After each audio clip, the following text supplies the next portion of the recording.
Have you ever wondered how many items you should have in your Etsy shop to make sure it gives the best chance to be found in search?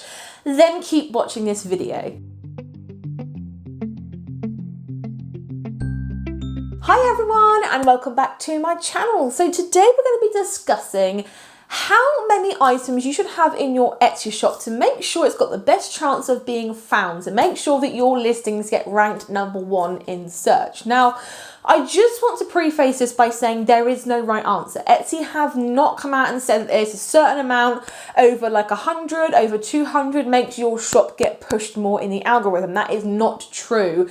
And if you've come across someone that says that's true, then I'd like to see the evidence, because believe me, I've been on Etsy for a long time. This is just purely not true. But what I would say is this, is that I've always said to you that having the more Etsy listings gives you more raffle tickets in Etsy search algorithm. But what this means is that a lot of people end up having like 500 listings to 1,000 listings in their shop. And I'm here to basically tell you the strategy behind how many listings you should have in your Etsy shop. So I'm interrupting my very own video to bring to you the news that there is a brand spanking new webinar. This webinar is called How to Increase Your Etsy Conversion Rate. It is literally the most helpful webinar training I have ever created. So it is completely free. If you go in the link in the description box below, you can secure your place in this live training webinar. I cannot wait to see you in there, and let's get back to the video. #1 is this.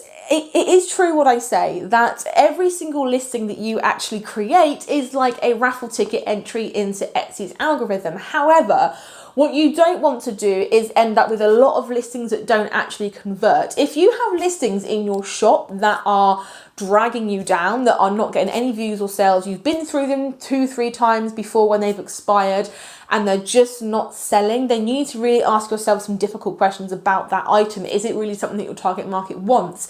Is it something that, you know, you're better off getting rid of out of your shop altogether, or popping it on sale just to run it through and get rid of it? Because what actually happens is that when you have a lot of listings on your Etsy shop that does not convert, it actually just bulks up your Etsy shop, and not in a good way. It just really makes your Etsy shop look very cluttered, and if it's not something that your target market actually wants, then get it out of there. And this actually goes on to my next point, is that although I say to, you know, copy listings, make as many listings as you can and keyword them individually. So for example, if you've got silver elephant earrings, they can be positioned as a Mother's Day gift, a sister birthday gift. And what I kind of suggest you do is to copy that listing and keyword it for each gifting occasion.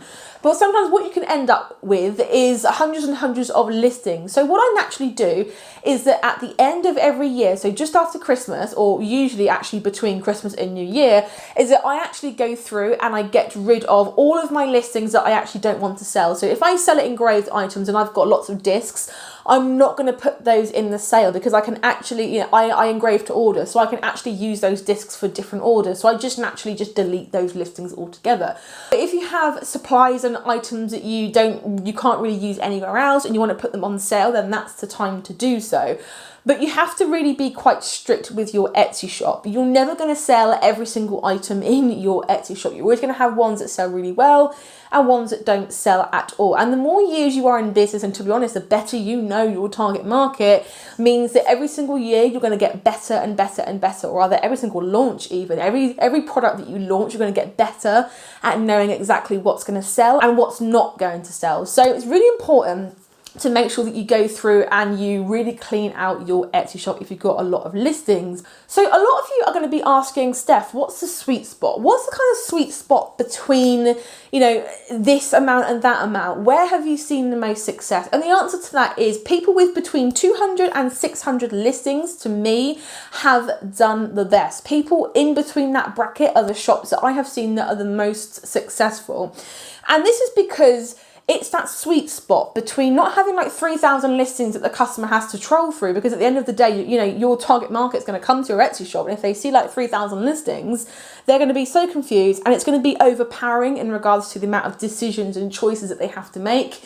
and they're just going to click out of your shop. But at the same time, if they go into your shop and they see like 30 listings, it's going to look like a little bit of a ghost town. It's going to be a little bit awkward, and your customer's not going to know if it's like a real shop, whether you're taking it seriously or not, and they're going to just leave anyway.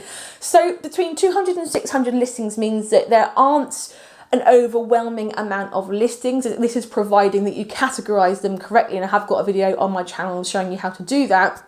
But it just makes sure that it's not overwhelming, but it also makes sure that you have enough lottery tickets, or rather raffle tickets, in the Etsy SEO raffle, if you like, enough entries to make sure that your shop is being found. So ultimately you need between 200 to 600 listings, really. That's the sweet spot. Now I do know shops that have 150 listings that are doing really well. Also, do I know shops that have 1,000 listings that are actually doing really, really well. So it's not a set in stone thing, but that's definitely the 200 to 600 mark is definitely the sweet spot that I have seen for myself. So guys, I do hope that was helpful. I do also have the Handmade Bosses Success Academy coming out as well. I'm not quite sure if it's open for enrollments quite yet, but definitely worth having a look in the description box as well to find out a little bit more information about that. And also don't forget to join the Facebook group and subscribe as well. You'll get all the free information that you could ever really want. But for now, guys, I shall catch you in the next video. Have a fab day, and I shall see you very, very soon. Bye, everyone.